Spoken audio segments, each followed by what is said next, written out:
Good evening, and welcome to Chaotic Conversations. I'm your host, May Hemstoder, bringing you interesting discussions with interesting people. Tonight's guest is a licensed therapist who specializes in questions of personal gender identity, among other things. We're going to be talking about many different things relating to spiritual development, including the ideas of Nietzsche and body dysmorphia. I would like to welcome Jayna July. Hello, Jayna. Thank you so much for joining us today. Hi, May. It's good to be here. Thanks for having me. Awesome. Could you tell us a little bit about your qualifications? hmm Thank you. Yeah, so I am, as you said, a licensed therapist, and I've been licensed for 1 year, but working in the field for six. You just have it, residency and stuff. It takes like forever to Yeah. with that. But I have done work almost everything that I've done has been something to do with identity, often gender, but not necessarily exclusively. I've also like worked with like sexuality. I've worked with leaving religion. Anything where a big identity change is happening. That Mm. tends to be where I thrive, and I feel like I've gone through quite a few myself. So I think that's why it's such an interest of me. And let me think if there's any other qualifications I like to say. I guess it's just like a big fan of the brain and the mind and how they're not the same thing, and learning more about what it means to kind of exist both as a conscious being, but also as a human in society. And I think that could be some Mm. like really conversation we could have today. Absolutely, yeah. Well, there's something I've been thinking about for a long time, which is why I pulled you in to have this discussion. And I'm going to try to explain it as coherently as possible, but we're also going to be working through new ground today. And this is really a conversation of both of us exploring some new ideas, maybe for the first time. So, something that really catches my interest as an identity issue is the idea of body dysphoria and body dysmorphia. And Mm-hmm, mm-hmm. for anyone listening who's not familiar with those or the difference between those, I'm going to give my definition and then Jane, I'll have you see if you agree with that or if there's anything you'd like to add. So I would say body dysmorphia is seeing yourself differently from how the world sees you. Like it could be something really simple like seeing a mole that you have and thinking it's the biggest problem in the whole world when nobody else has ever noticed it. Or thinking that you look fat when other people think you look sickly thin. Or thinking that your face is too angular or too round, or just looking in the mirror and seeing something that seems like a big problem to you that wouldn't seem like a big problem to other people. Jayna, would you like to add anything to that or? I think that's a really good definition. And I think that it's definitely what we would call like a distorted thinking. It's something Hmm. that um, we could we could factually prove. You could get 99 people in a room and they would say you don't have this, and the one Mm. person would be like, I do. So Hmm. Yeah. mm, I've definitely heard it described as like looking into a funhouse mirror. Like every mm, mirror is like a funhouse mirror where your brain does not have an accurate picture of how you look in reality. So that's yeah, that's definitely a big part of what we're going to be talking about. The other is body dysphoria, which is dysphoria mm, is the opposite of euphoria. Euphoria means to feel really good. Dysphoria means to feel really bad. And that's when you feel really bad about your body, when you really hate the way that you look and you think that you look ugly or just that your appearance causes you emotional pain. Anything you'd like to add? yeah. I think overall, I also would really agree with that. I would say it just to clarify, it doesn't necessarily have to do with ugliness necessarily. It could Right, do yeah. with it could do with like wrongness. It could do Hmm. with incompleteness, Hmm. or for example, people who have amputated limbs might have Mm. dysphoria because they feel like not just like the physical feeling of it, but that their like proportions are now off, or that everything feels altered. So that's like Yeah. another way that you might feel dysphoria. And I would say I've had both dysphoria and dysmorphia. My dysphoria has gotten a lot better. Dysmorphia kind of comes and goes. And I can explain that by like saying my dysphoria was what led me basically like to transition, and to I just had, I remember thinking like if I ever got married, I was gonna like wear a mask for my wedding because I just did not like that. My face just felt wrong. And then as I've transitioned, I've like become into actually enjoying my face. But the dysmorphia is that independently of that, I still feel like my jaw is like super huge or my forehead is super huge. And I don't, I think there is like a gender component to that, but I think I've always felt that way. And even after transitioning, it's still there. So I think it's a separate thing that I can deal with. And I do it by like, styling my hair. You saw me like fixing my hair before that we started recording. And then also like the piercings kind of help in my mind make my brain can see my face as like shorter than it is. But it's so weird because I can look in the mirror and some days it's like it's so long, and other days it's fine. So that's where it's the dysmorphia because it's kind of like a hard to like get my brain to accurately latch onto my idea of my actual face. Hmm. I think the reason that people often mistake the two of these, for one thing, they sound very similar. For another thing, they tend to go together because oftentimes the things that we hate about ourselves are not things that anyone else would hate us for. Mm-hmm. Like there's nobody in our life that would say, "Oh, Mayhem, her nose is too crooked, and so I don't like her because of that reason." Like that's why I'm not her friend. It's just not that pretty much anything that causes us to feel pain about ourselves, most things are not going to be representative of how other people see us in reality. So very often, anything that causes us dysphoria is, at least to some degree, dysmorphic as well. Because even if something does affect how much other people judge us, it's not going to do it to the extent that we judge ourselves. We are always going to be more fixated on ourselves than other people are because we are the center of our own universe and we are just Mm-hmm. one character in other people's world. So they're very hard to separate sometimes. And another reason is that we don't really have any way to get an accurate picture of what we look like in reality Mm-hmm. because we can't see other people's mind. Like we can look at different pictures of ourselves, but it's always going to be filtered through our own experience. It just isn't possible for us to have Mm-hmm. really an objective picture of anything in reality because everything we experience is filtered through our subjective experiences. So Yeah, yeah. it's Can I they're add something here? definitely. Mhm. Oh, I didn't want to cut you off, but if I could No, add something go here, ahead. Yeah.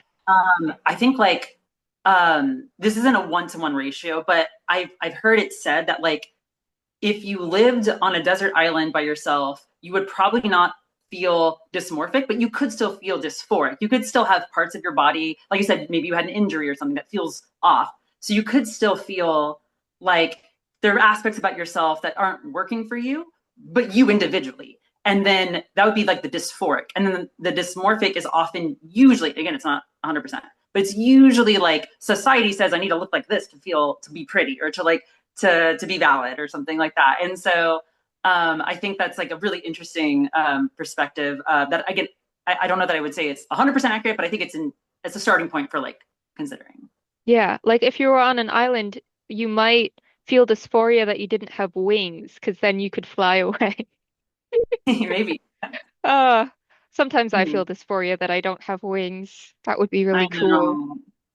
But then it just shows you the impossible standard that we hold ourselves to, that even it's a comparable feeling to be like, I wish I had wings, and I wish I always had clear skin, and I wish my face was this certain proportion. Um, Hmm. so that leads me into what I wanted to talk about today, as I think there's four different things that people usually think of as very, very separate issues, but I think they're actually all connected. They all have to do with body dysphoria and body dysmorphia, and I think they all have to do with gender. The first one is pretty obvious. That is gender dysphoria, dysmorphia condition, where you see yourself as a different gender than society would see you as, and wanting to make changes to reflect that. Um, the second one is going to be eating disorders. The third one Hmm. is going to be plastic surgery addiction, which is typically in typically seen in like Western women, but in the looks maxing community online, you're starting to see more of it with men. And Yeah. the last would be like steroid addiction in Mhm. bodybuilding. So I think these four issues, they're usually seen as very different issues, but I think they all have to do with having Mm. they all have to do with how our expression of gender is causes how we're perceived in society and how we perceive ourselves and Mhm. body dysphoria and dysmorphia. So, and I wanted to look at all these through a perspective of Friedrich Nietzsche's philosophy about Mhm. that we can find meaning through pursuing what he called the Übermensch was everyone has a version of themselves that would be the highest possible, best possible version of themselves. And in Mhm. a world he called without God, where God is dead and we have killed him, which he didn't say as a victory cry, he said it as Mhm. a lament that science has made religion unbelievable even to its followers. That Mhm. the people who believe in religion can no longer believe to the same degree that they would have during medieval times because the advances of science have, at the very least, cast doubt upon so many claims in the Bible or in whichever religion that you follow, that religion cannot be this all-consuming source of meaning anymore in people's lives because there's always going to Mhm. be this doubt that the scientific revolution has brought. And because of that, people need to find a new meaning, and they're going to either perish or find that new meaning, whether they're conscious of it or not. And he thought we would have new gods, which I think we see in the celebrities of modern day. But Mhm. another, AI.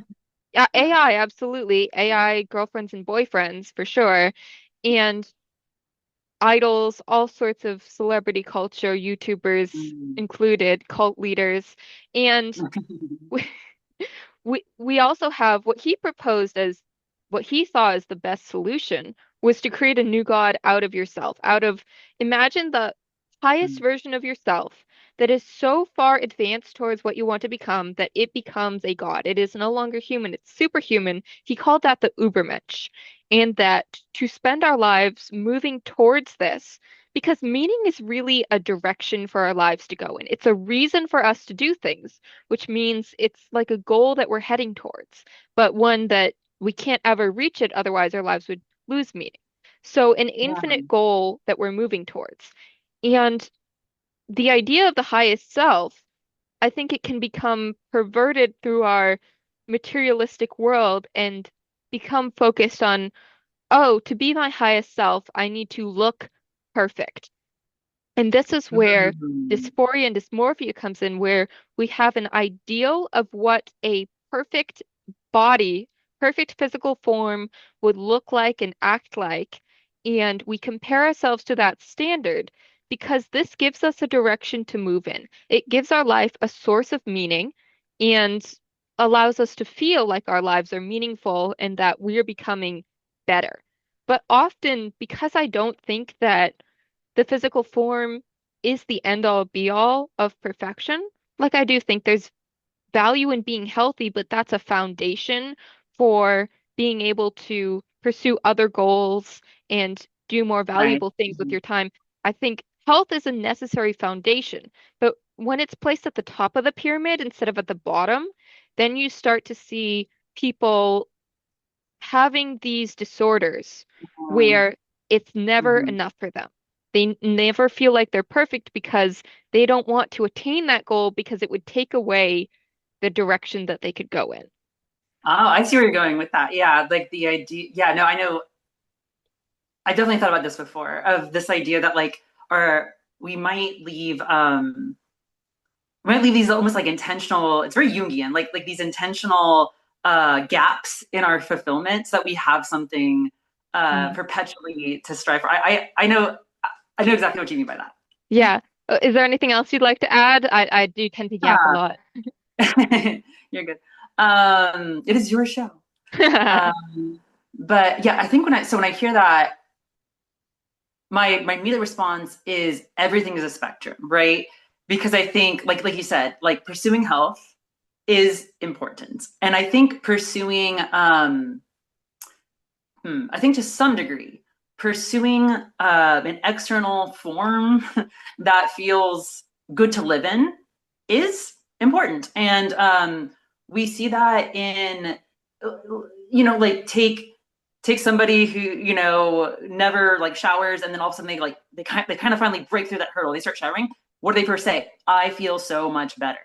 And it's like maybe they're living in like a house by themselves and no one ever sees them, but when they shower they feel better. It's like interesting. Like we have this drive to feel clean, to feel put together, to feel like things are sorted out with our physical appearance. And I don't think that's wrong. But what I think you're getting at is, like anything, once once you kind of put that on the level of like a god, that's when it starts becoming really interesting, potentially very dangerous. Mhm. Um, and I think it's I should just name that you and I have spoken before, like on a phone call, and we didn't record it, but it was really fun. And one of the things that we had talked about was that like some people, they have a goal, let's say a transition goal or something, or maybe a weight, like a bodybuilding goal or something like that, and they get there and then they stop. They say, "Hey, I'm done. I got what I wanted. I'm gonna go live my life."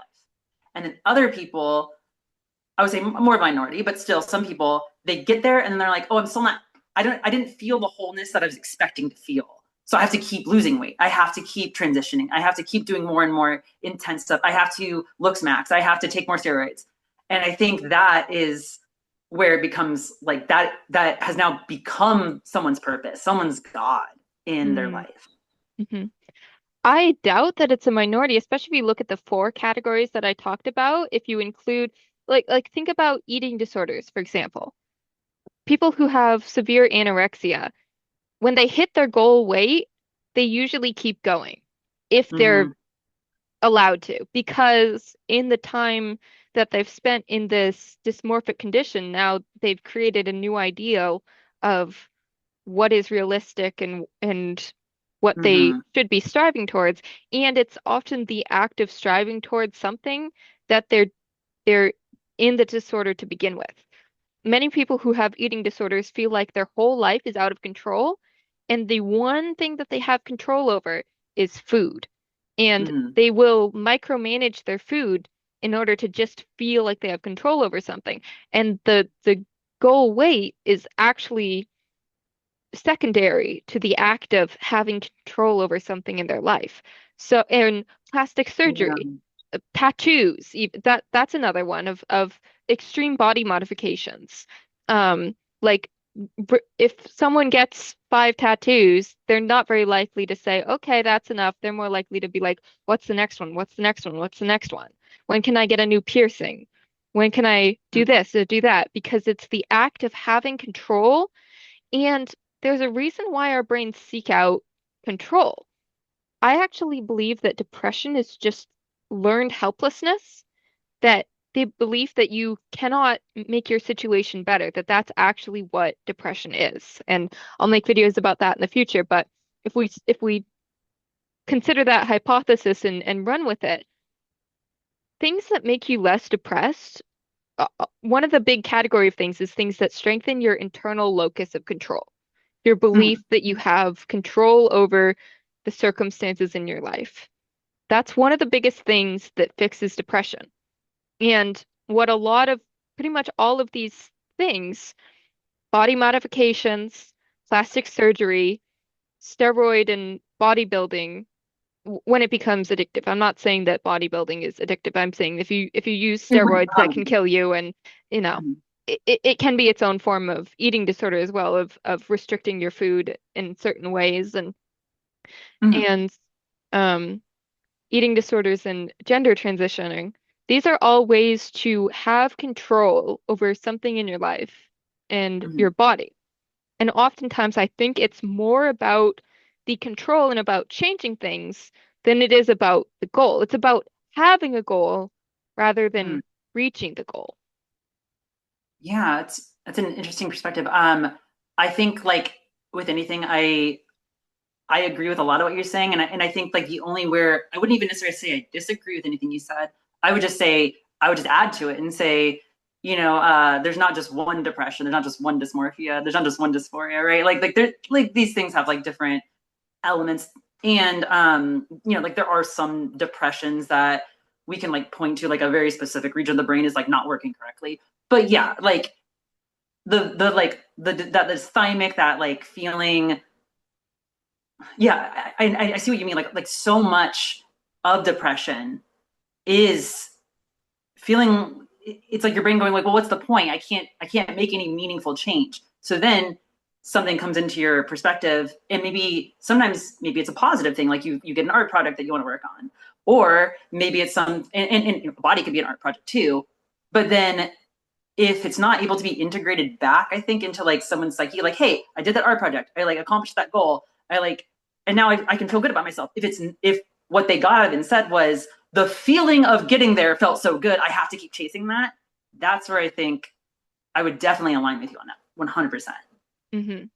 And I think a lot of people are not in touch with themselves enough to know the difference Yeah. between I'm glad that I achieved a goal and achieving a goal felt really good versus the fact that I felt good meant that that goal was the correct goal to aim for. Because, you can feel really good because Yeah. you Uh-huh. gambled and won a bunch of money.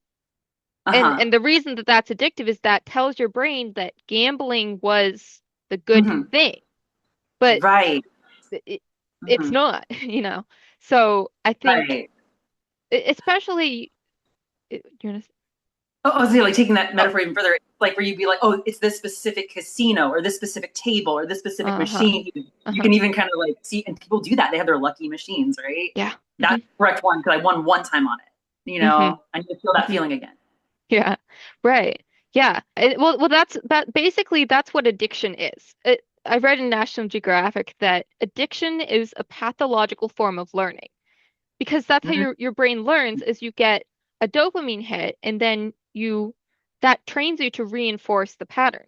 So it's very, very Mm-hmm. difficult to when you get a dopamine hit from something, it's very difficult to discern what it was that gave you that because you're going to just latch on to whatever was kind of in your surroundings when you got that hit and attach to that.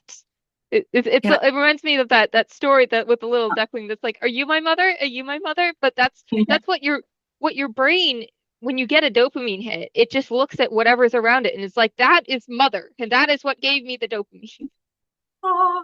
um, and there's another concept here that I think goes right in this, and you're actually making me connect two things just now. Superstition is also a form of incorrect learning, and now I'm starting to think: is addiction just on the spectrum of superstition? Are these on the same? Yeah. Like this Yeah. idea that like, oh, my lucky rabbit's foot made me have a great day. Oh, it was the fact that I dropped 10 pounds. That's why I got a date. It's like, how do you know that? Hmm. Hmm. Right. And a big reason we do that is our brain needs to assign a meaning to something to feel like it understands things and is in control of things. But that's definitely a dangerous thing. And the reason I bring that up is because sometimes I mean, there's very tragic stories of people who detransitioned, and they talk about going into transition and initially feeling the euphoria, but I think Right. it's not necessarily gender-based euphoria, it's just control-based euphoria. The Mm-hmm. fact that you are moving towards a goal and have power to change something in your life. If you're in a depressed state, those two things, no matter what it's linked to, is going to feel really good.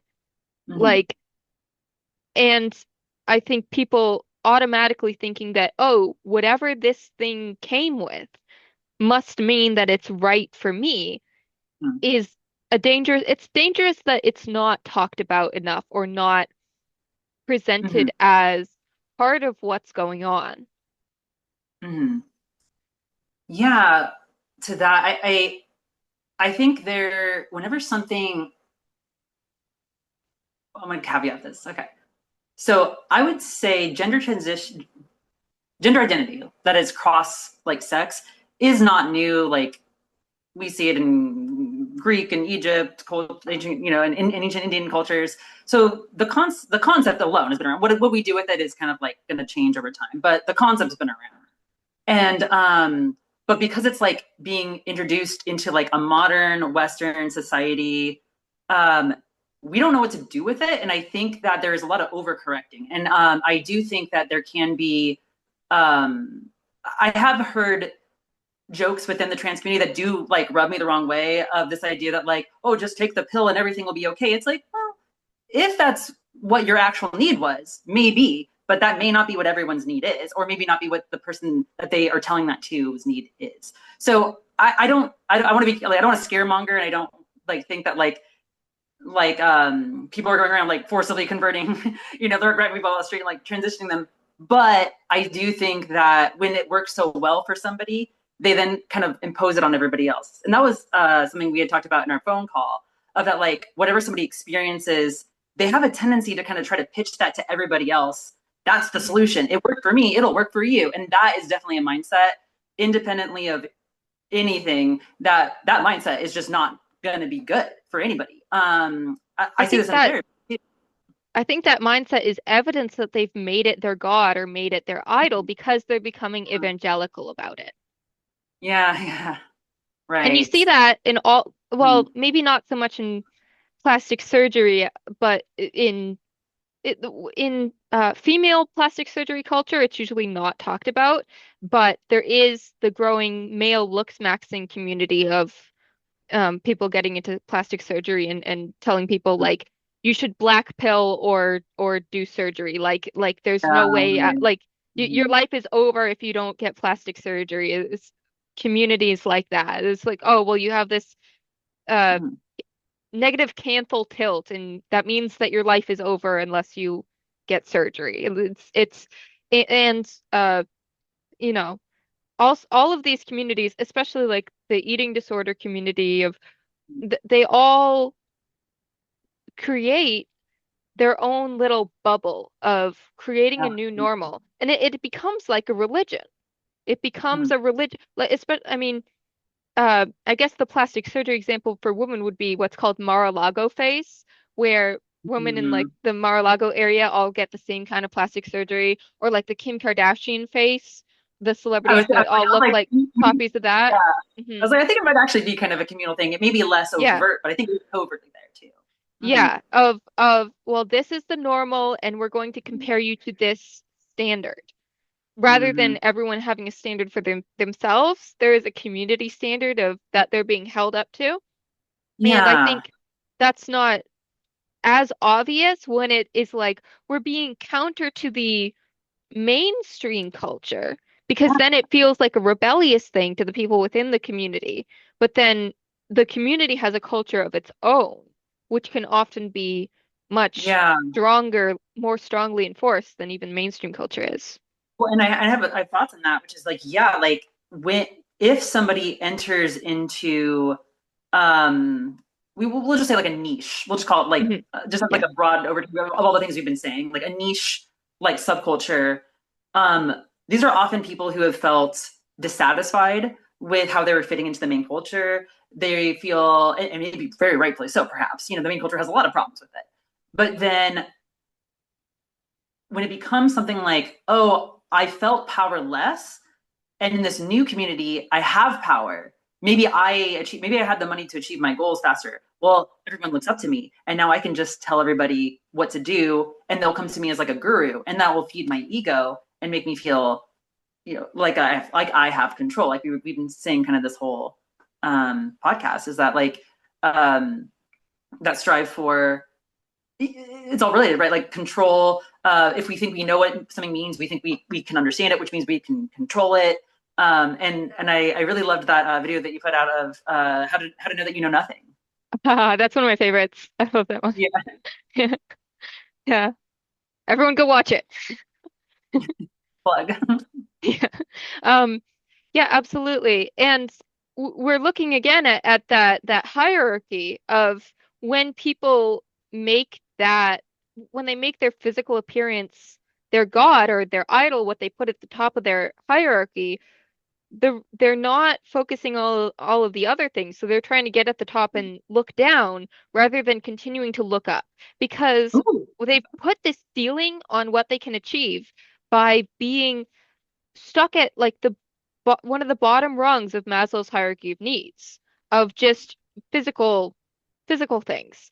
And they're not because they have hit this ceiling where they're not allowing themselves to consider like what are my career goals and what are my intellectual goals? What are my emotional goals for relationships? What are my artistic goals? Mhm, What are my mhm, self-fulfillment goals that have nothing to do with my mhm, physical form? They feel like they've hit the top because they've cut all those things off. And then when you hit the top, when you can't look up anymore, you look down and you try to gain power by pushing people down on to be under you rather than working on yourself to work on yourself. And that's basically, as far as I know, that's what narcissism is mhm, when you have a low opinion of yourself and you try to bring your opinion of yourself up by putting other people down. When you mhm, try to feel better about yourself by hating other people and denigrating them and trying to get them to serve you. mhm. That is, as far as I know, what narcissistic personality disorder is. There's a really interesting other personality disorder called histrionic personality disorder, which people confuse for narcissism a lot. And I think you did describe narcissism pretty well for like as a like a just like an overview. And then histrionic is like where they act almost exactly like narcissists, but they turn it inwards. So instead of like looking down on people, they actually look down on themselves. So then they get everybody to tell them how good they are. And Mm, I think a lot of people when they're like, "Oh, my narcissistic mom," I'll like ask them more questions, and I'll be like, "I actually think your mom is histrionic, and she is very needy. She's craving that." And a narcissistic person is like trying to dis. They still want it, but they're trying to act mhm, like they're above it. Whereas mhm. a histrionic is like I know I'm just the worst mother, but you don't think that, right? Like I'm actually a good mother, right? And then whereas a narcissist would be like, I am a good mother, and you better, like align with that value. So, Yeah, but these are just two sides of the same coin yeah. of like Well, still deciding that your identity like doesn't get to exist independently and in a self-validating way. It requires some type of like external force to tell you what you are. mhm. And I think if we look at the different types of body dysmorphia and dysphoria, we can see they're on a kind of like a narcissistic to histrionic spectrum, Mm-hmm. where I think something like an eating disorder where you want people to see how sick you are. That seems very histrionic to me of people being like, oh, I want people to see my bones. I want people to be worried about me. I want to get so sick that I'm in the hospital. And you see those types of posts in eating disorder communities of my goal Mm-hmm. weight is hospitalized. That to me seems like textbook histrionic from what you've described. Yeah. Um, I mean, there's certain types of body modification that it's it seems like the purpose is shock value. You know, Mm-hmm. the more extreme you get, like eyeball tattoos or just extreme piercings and tattoos and things that it seems like the goal is have people look at you and be like, "What is there something wrong? Or are you hurt? Or like that looks painful?" Like, Mm-hmm. and there's people who are seeking out that reaction of like, "Oh, that looked really painful." Because that's a common reaction. Those definitely seem like histrionic types. You're Plastic so brave surgery, for doing that. Yeah. yeah. Whereas plastic surgery and steroid addiction, bodybuilding, those seem more narcissistic of wanting to seem better and stronger than everybody else. Mm-hmm. Um, Yeah, and yeah, kind of prove to everybody that they are at the top of the food chain, actually. right, yeah. Mm-hmm. But they're really just like two sides of the same coin of wanting attention for being better or being not okay and Mm-hmm. wanting to exemplify that. And I think gender dysphoria can sometimes have those like I think oftentimes wanting to be seen as a victim can Mm-hmm. be a reason for taking on certain identities, especially if uh, we talked a little bit about like neopronouns, and I think if someone decides they want to have neopronouns like z, zim, zer, but then they decide that every time someone gets that wrong, they've been victimized and it's Mm. a hate crime against them, that is seems pretty histrionic. It's an interesting, yeah, interplay. And yeah, and like you know, and I've worked with a lot of people. There's some people that I've met that are like, I'm not expecting people to like get it right. It's just something that feels really like empowering to say.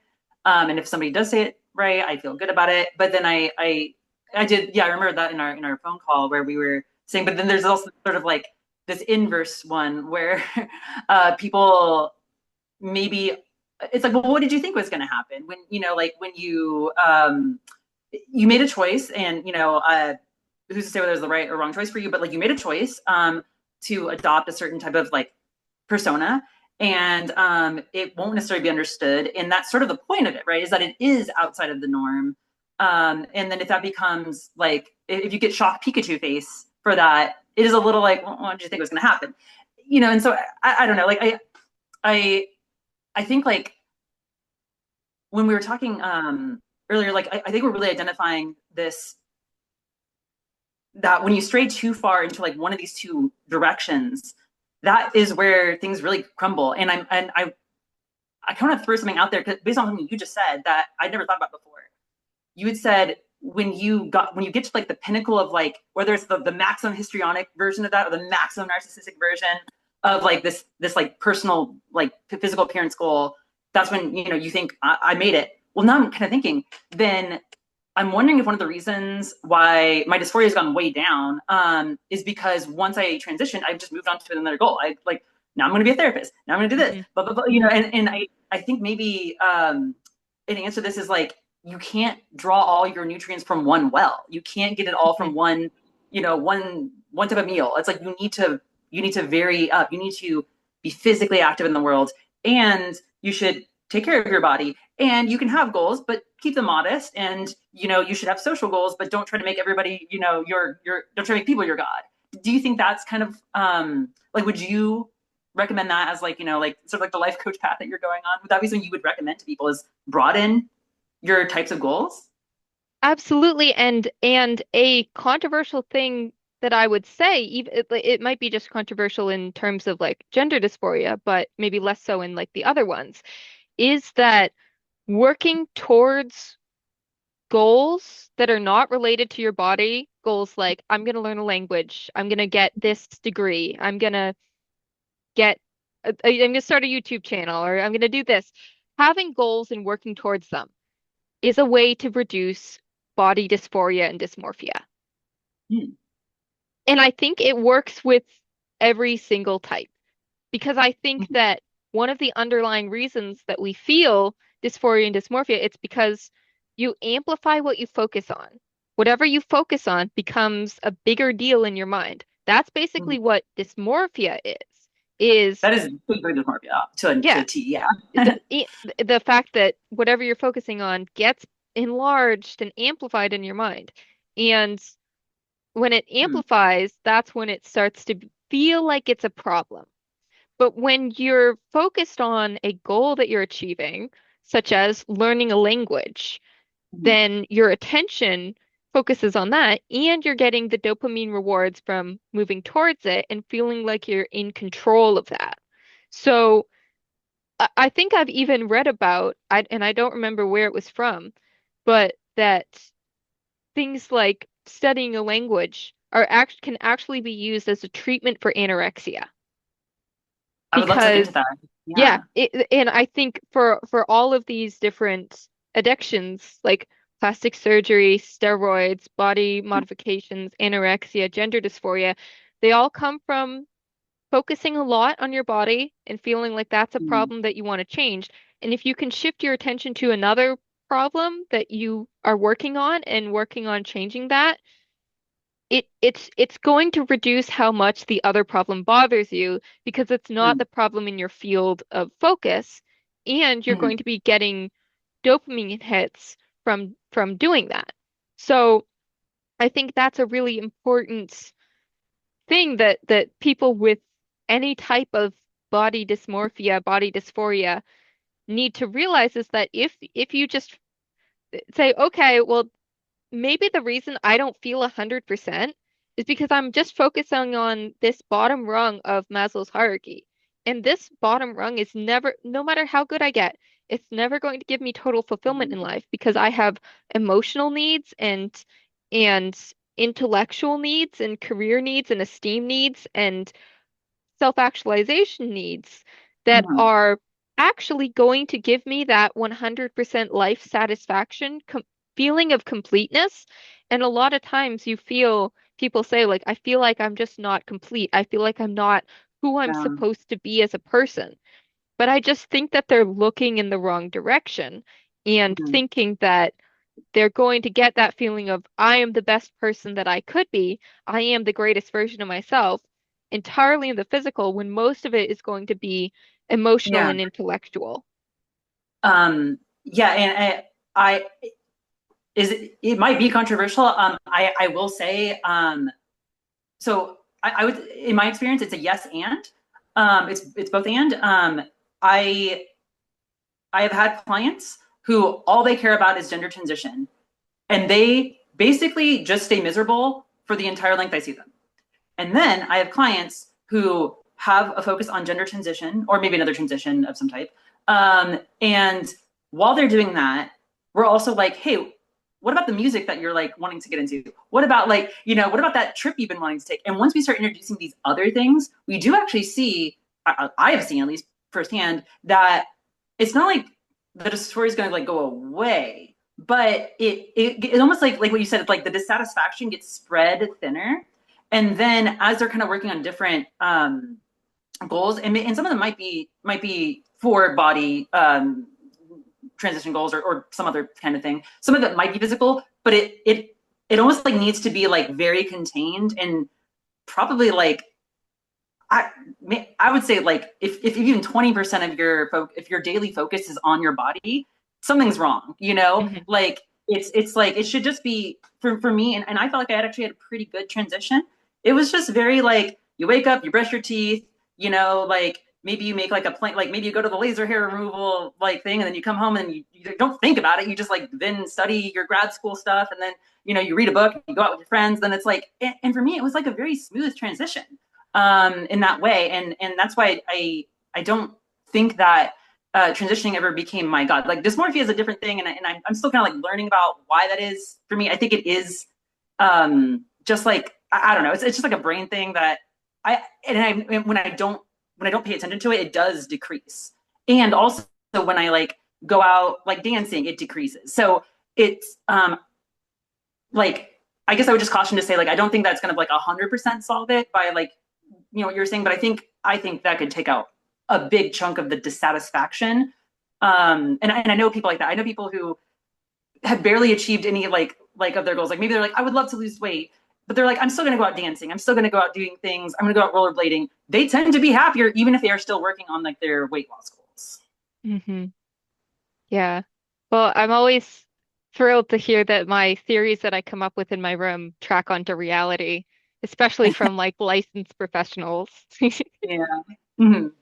No, and I will actually be reflecting on this because I have I think I've experienced what you said in my work. I just don't think I've ever actually like consciously threaded the needle. So I will definitely be reflecting. I'll be watching this afterwards and reflecting on this conversation and seeing, like, yeah, like how can we like spread, if somebody's coming to me with the same problem every week, maybe that's not the problem that we need to be solving.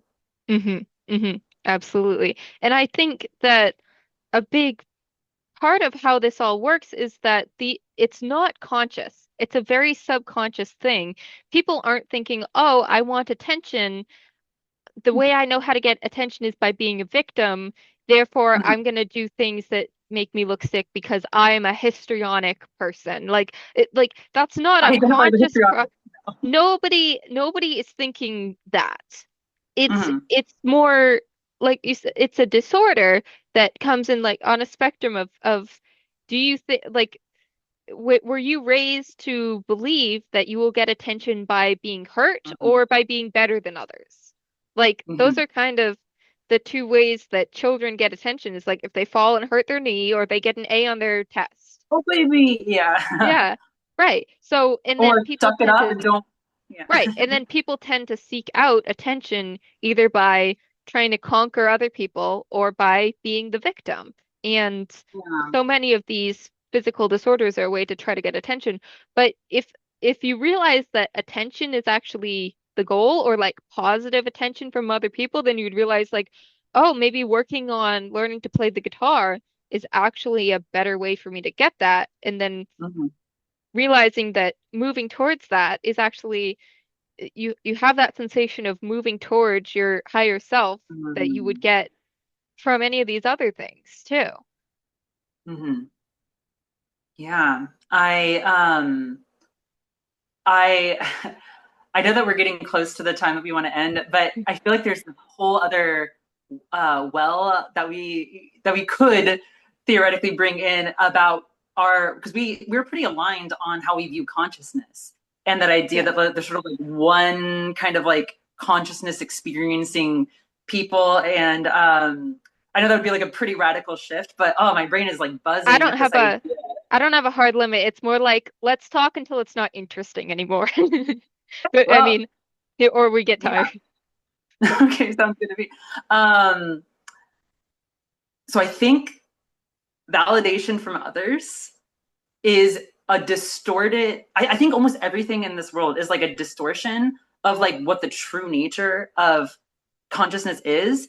Because when we seek validation from others, in a way, it's like I feel that fragmentation that we both agree that like, the consciousness is like kind of been fragmented into like different bodies. We kind of feel that. And I think when our brain, the animal brain, the human brain, like directs the mind to be like, well, then attention from other people is the most important thing. It's like, well, to some degree, you're not wrong because we do need other. We know who we are by like kind of like what we're not. Like I'm not this. I'm not you, so therefore I'm me.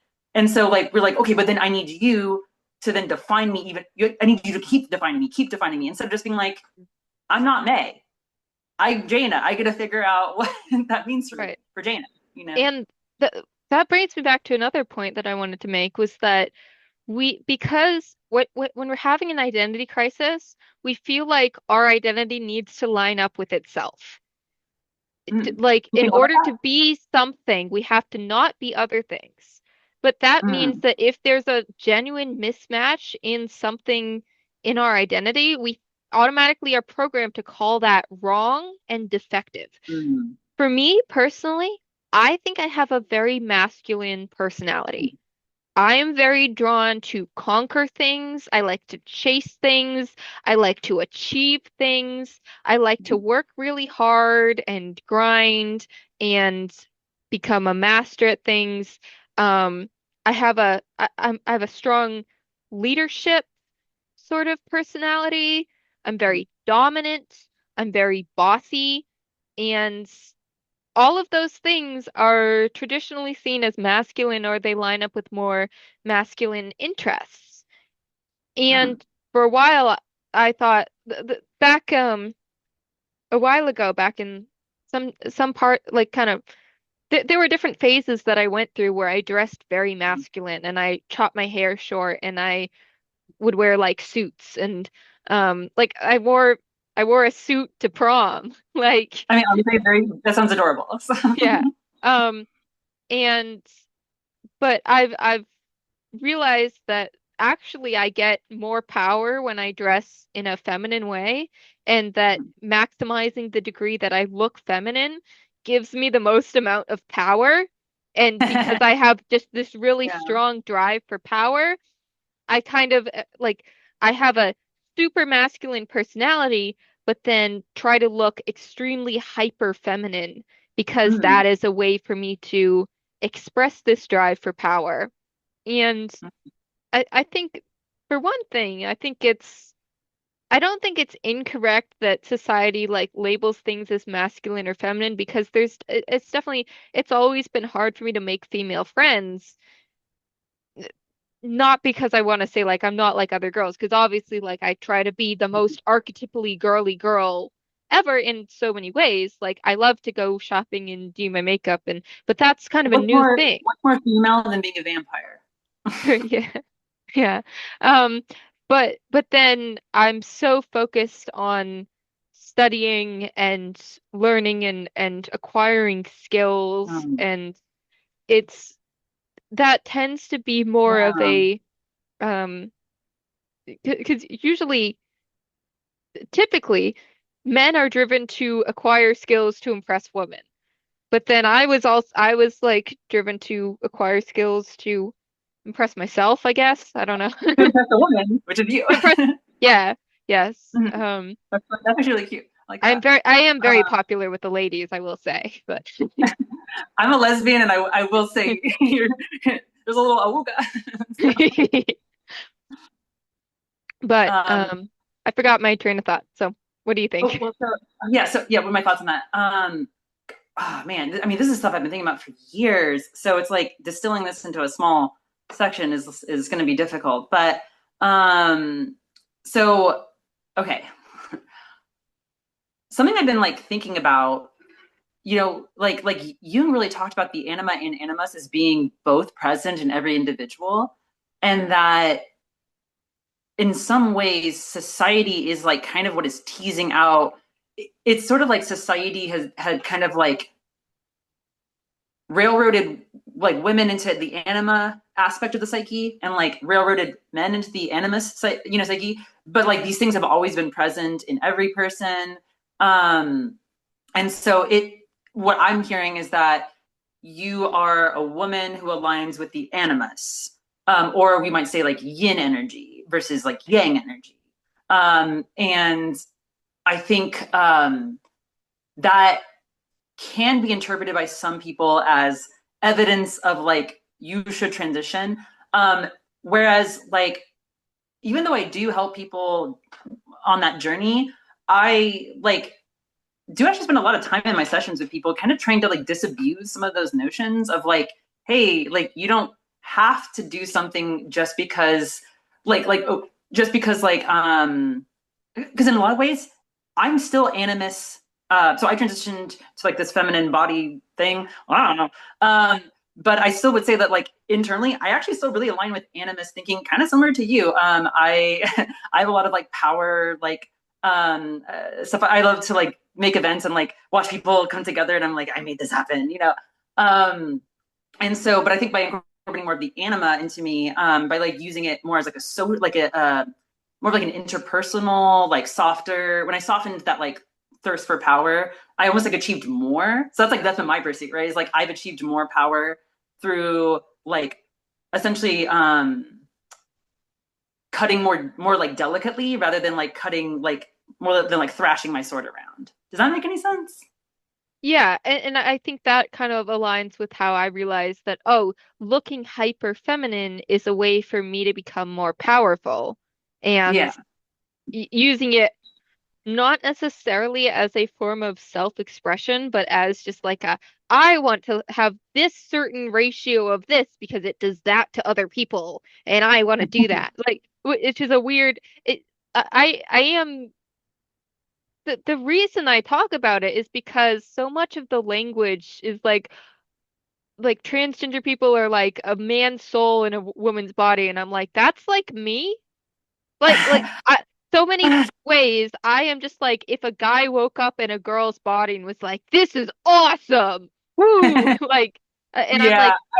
like I, the fact that like I don't think there has to be something wrong with it. Like feeling like you have a soul that's in the wrong body. I don't think that that means that you uh, need to change something about yourself necessarily. Like I think there's just not like a enough like that can be fine. You can just I be a actually mismatched person. I actually fully agree with you on this, which may surprise some people. It does not mean there does. And I would just counter that, and not counter, I would just add to it and say, and it also doesn't mean that there isn't either. Like, and that's kind of just like on my journey. I took it very slowly. I just kind of did things that I liked. Mhm. I was like, oh, would I like to have a different voice? Yeah. So then I just did it. And some days I like aligned more with like a despair about it, like, oh, people won't hear me as like a woman. And then eventually I was just kind of like, I just like, that's just a voice that I find very beautiful and I would just like to have it.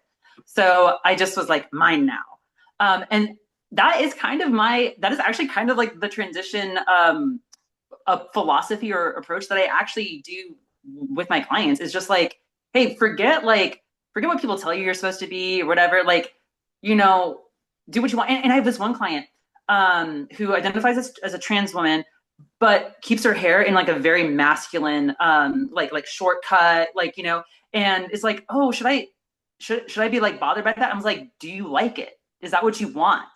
And she's like, yeah, I do. So I guess I'll just do that then. And it's easier said than done. Obviously, people's opinions are very strong. But at the end of the day, like I kind of stopped caring what people think about me. If people in the comments like say if they want to be like that guy or whatever, like, I don't really care anymore. Like I just do what I want to do, and that's just like what feels good to me, you know. People have called me a guy too, so if that makes you feel any um, better. I've been told that fem, I have femboy. a man's voice. So, Oh, yeah, so and this is the other thing, right? I also like to think about this in like a global historical context. It's like if I plucked a peasant mother of 10 from the medieval era and then grabbed like as Gen Z, TikTok person put in the same room, like would they have the same definition of what a woman is? I'm guessing they wouldn't, you know. mhm. And so I think these things have been changing like slowly over time. But with the Nietzsche stuff, I was like really thinking about before I was preparing for this of this idea that like regardless of what we as a society sort of like land on as to like what gender is or what transition means or anything, I do think that there is something interesting about whatever you decide to do, essentially just do it because how do I say this? Like do it even if it pisses off those in power. Even if it does, you know, in fact, that might even like don't do it because of that, but like do it even if so. And that's something that I don't know. I was just meditating on earlier today about that. Like some of the most radical stuff is just to say, "Here's the script you gave me. I'm just going to do it my own way," you know. And even if not 100% of the people on Earth would, I don't need 100% of the people on Earth to validate my internal experience. And which, by the way, I actually don't fully identify as a woman either. But but I don't need everybody to validate that. I've been on my journey. I've done my own meditation. I've done my own soul searching. I've done my own, you know, psychological stuff. And I feel like really strong in that. And I feel um, that if the power systems tremble, then I'm a little like, what is the vested interest? Why is there a resistance to at least exploring a new idea? I don't know. I definitely agree with uh don't do something just because it's against like the powers that be. Like what that reminds me of is like Tylenol coming out and saying like, we might cause birth defects, and like Trump saying like Tylenol causes birth defects, and then like anti-Trump women who are pregnant like guzzling Tylenol just to be like, we hate Trump. Oh no. Like uh, that's a bit like don't do that's that. a little brain Um rotty. Yeah. yeah, but and the so much of identity like you mentioned people were saying like should I feel bad about this? And that kind of what it ties me back to I mean the difference between gender dysphoria and like genuinely having a problem with your body is the emphasis that you place on it. Like if you have a Mm-hmm. mole on your body and it really bothers you, it's not untrue that you have a mole, but it can be your decision whether or not that's a problem. Mm-hmm. And we are very much the arbiters of what things in our life are a problem. And it can be very difficult to do to take something that feels like a problem and but basically what we need is if we have a problem that's kind of a self-destructive problem, like it's a bottomless pit and there's really nothing you can do about Mhm. it, is to find a better problem. Because your brain needs a problem to focus on.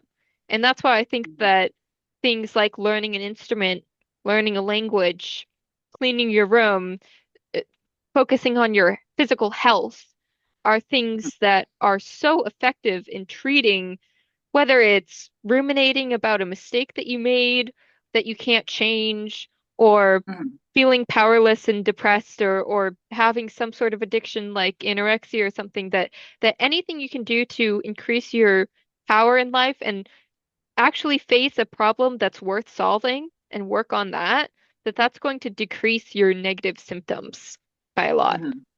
I think so. And I want to touch back onto the you like your behavior is to impress a woman, which is you. I kind of think wouldn't it be beautiful if like everybody did that? Like we should be like work really like work to be that like role model for yourself. Work to be like Hmm. somebody impressive to yourself.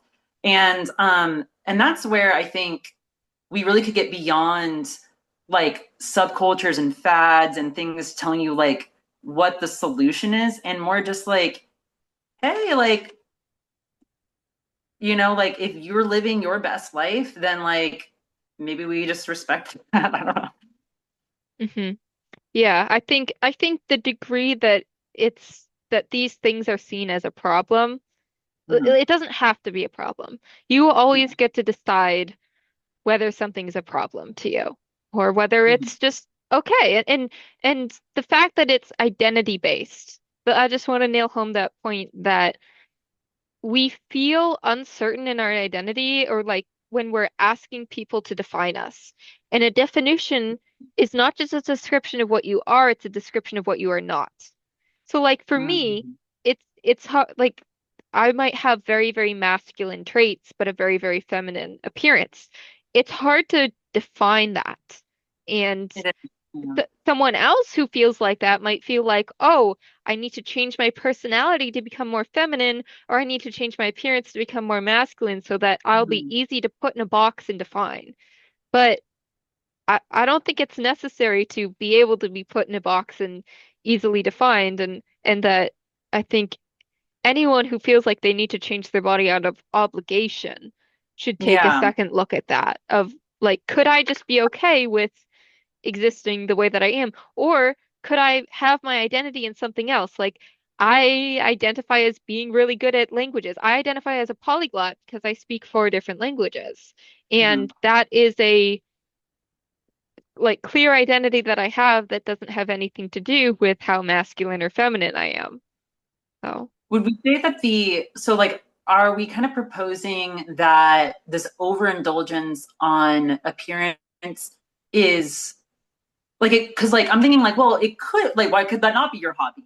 And maybe my counter answer in my own brain would be like, well, the main thing is that age is going to happen to everybody. We're all going to like decay, and like appearances are only going to matter for like so long. I mean, that doesn't mean I think even like there are people in nursing homes that still like want to look like to some degree like they have some control over that. And I think like I can't imagine like getting rid of that. And looking at the two of us, I can't imagine either of us, completely overlooking that. But I guess like maybe what I'm chewing on right now is this idea that like yeah, appearance it's one of those maybe I would say like it matters, but not as much as anybody thinks it does. It matters way less than anybody thinks it does. It matters mostly just I feel like the people that I like tend to like get along with, to date, to befriend, are the people who just really rock like who they are. Like I met my partner because they were dressed as a clown at like a goth event, and I was just like, "Who are you?" I had to talk. yeah. And it's just like that. I don't know, just that like confidence in being oneself. And then I was talking to one of my clients. They were saying the person that they like really fancy at the moment is like a farmer who like wears a really big hat and like puts like lots of patches on it. And they're like, it's just like they just wear the hell out of that that hat. I'm like, that's so cool. I love that. Yeah. Well, there's two things I think about that. One is the law of diminishing returns, which is Yeah, the more you yeah, focus on one thing, the less you get out of it. You know, true. like I spent 2 hours getting ready, but if I spent a third hour, there wouldn't be much more I could do. Like Yeah, or I do. people who go to the gym and like I definitely know people who think like, oh, if I got rejected, I should just go to the gym more, but they're already in shape and they really just need to work on their social skills.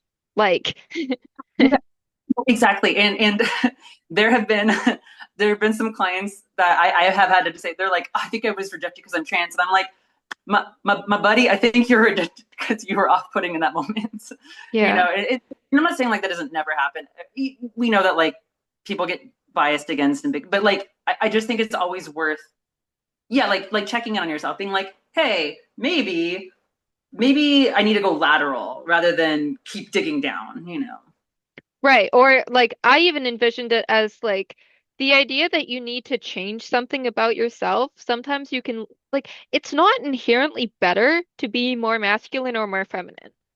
Yeah. Like if we believe in gender equality, it's it's not better to become more masculine or more feminine. It's a lateral change. And if you have this desire to become the best version of yourself, I think sometimes the community can point it as like you will become a better person when you become the opposite gender or if it's like you will become a better person when you lose more weight or when you get more plastic surgeries or when you can pick up heavier weights There's a or word get more here. piercing. So the word here is more. You can Mm, be more good, more better, more yeah. valid if you do more X, more Y, and more Z. hmm So, Right. But mhm. often, especially with the law of diminishing returns, where often some of these behaviors can become addictive because maybe you started out really out of shape and you started going to the gym and it changed your life. Mhm. But then you think because that thing changed your life that you should continue doing that thing. But maybe you've reached the point where you're already in shape. Now you need to work on like learning how to talk to people and have a Yeah, conversation. exactly.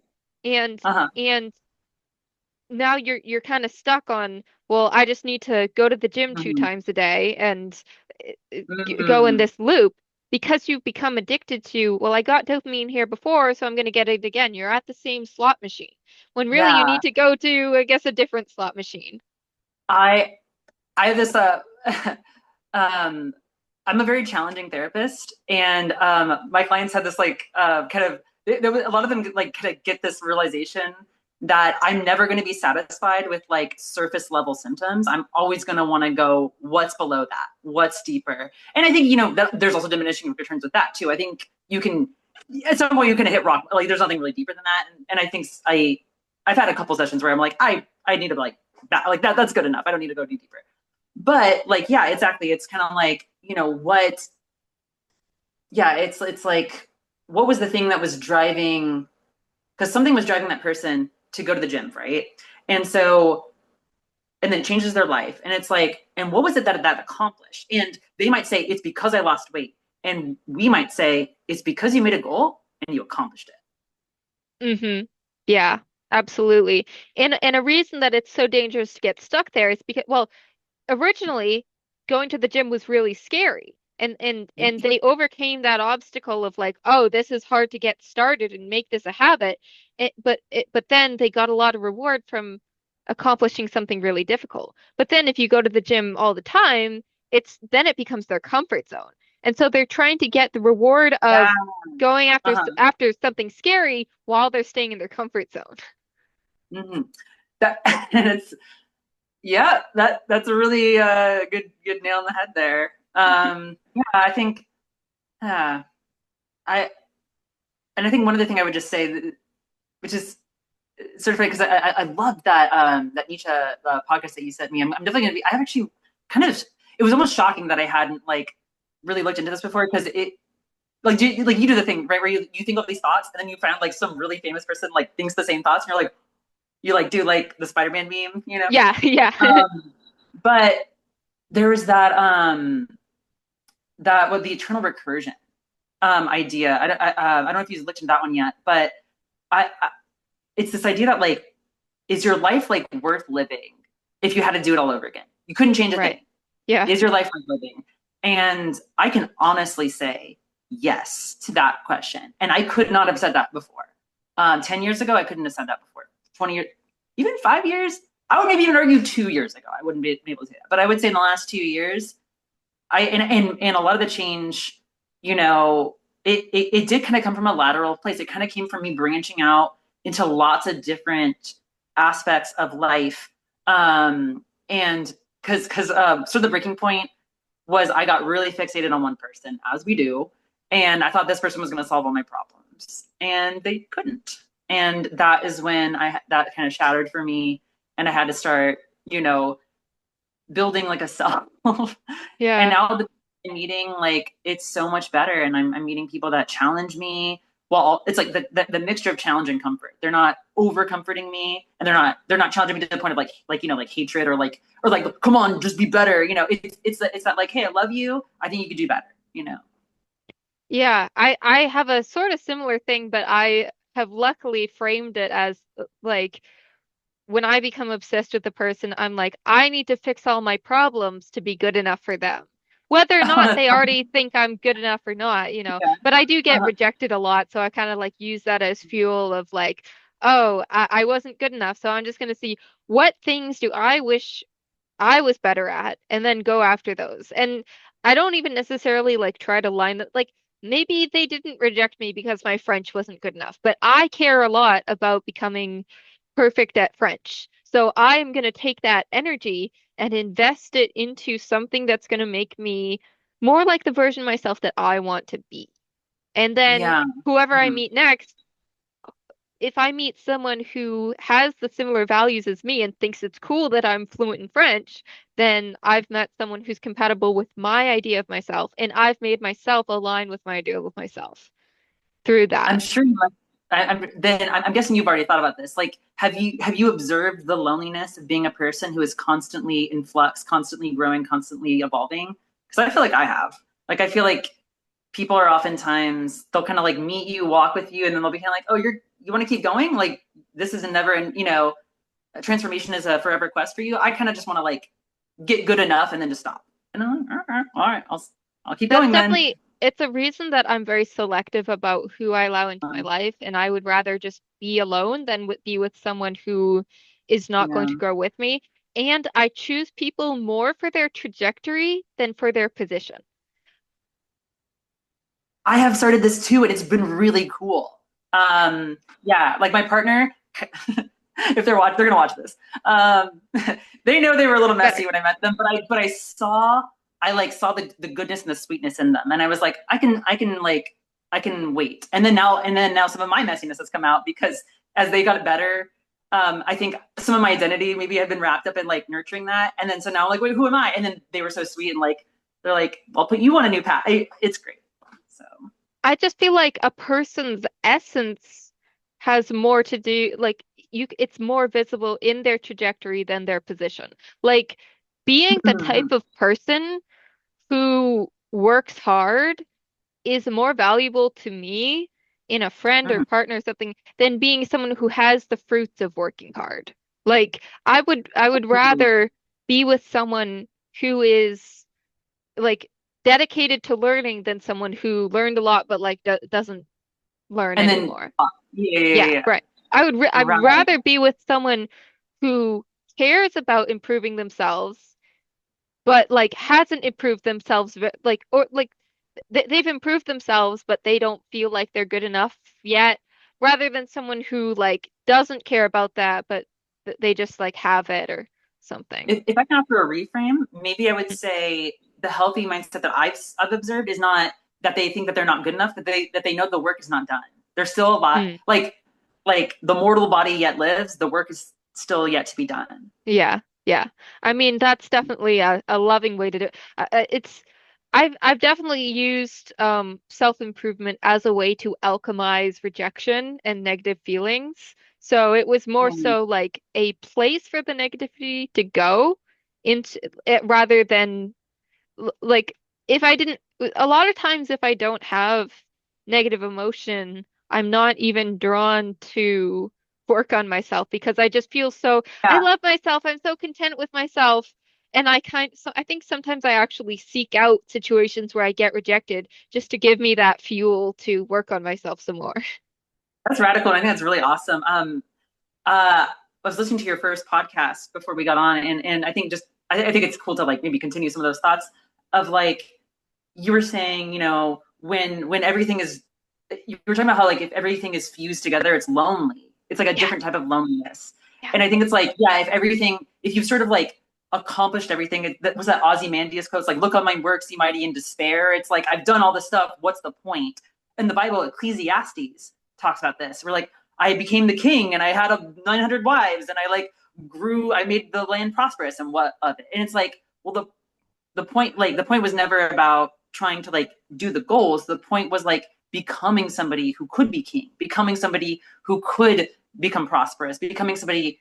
And I think a lot of like, I think sometimes I'll like get to see interviews with like monks, and I think or like people that just kind of like live an unorthodox quiet life, and it's like, wow, these people have power. They have so much power in that, and they're like using it to kind of like communicate with their internal self. And you made a really good observation about, you can go maximally like zoom out and like try to like look at the farthest planet, like farthest like speck of dust in the sky, or you can go inwards and look at the most deepest grain of like psyche in you.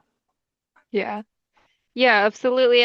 Our brains are so wired to release dopamine for the quest.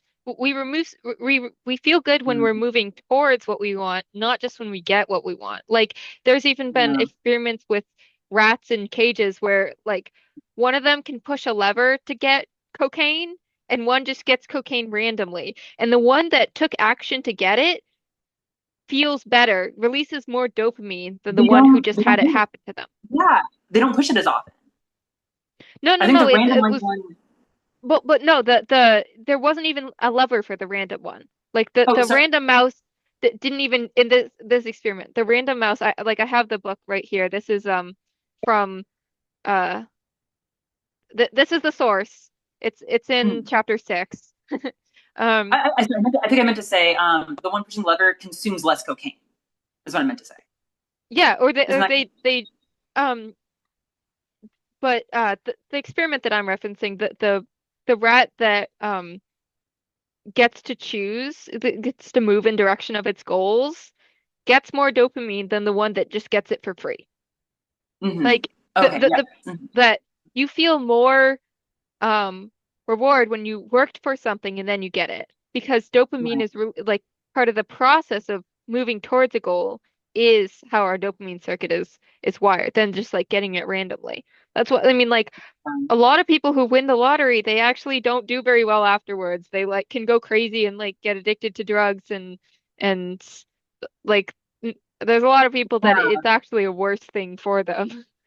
I actually I am a person who thinks competition is really useful for brain development, and that competition does require that not everybody can win. I used to play Smash Brothers with my two friends, and so I had two eras of this. I was playing Smash Brothers on N64, and I was the best, and like it got boring. I was like I'd always win, and then I went to the GameCube version, and I was playing Smash Brothers, and I would always lose, and yet that was the one that made me feel like I felt more emotions, I felt more drive, and I would decrease that losing margin. Yeah, I would lose every time, but it would get shorter and shorter and shorter, and then I would get like it would come down to like the wire, and I would still lose, but like it felt so good to be.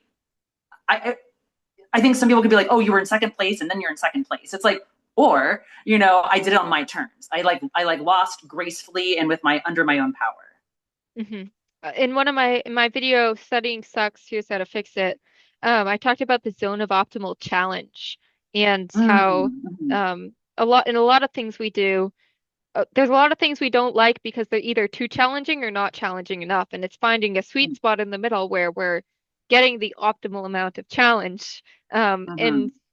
I mean, a lot of times you just have to push yourself a little bit outside of your comfort zone in order to grow. And like, uh, Yeah. I guess, I mean, the message that I want to leave people with is look at the problems that you have in your life and are those the problems that you want to have? Because we choose what we focus on. And we don't get to choose everything that we're going through, but we can get to choose what we think is the most important thing to focus on and what we want to work on fixing. And whatever you're working on fixing right now, if it's not working to fix it, if there might be things that you're just going in a loop and going in circles, and it might be useful to find a new terrain to conquer. And Yeah. you might get what you're looking for. You might just be asking for the right thing from the wrong place.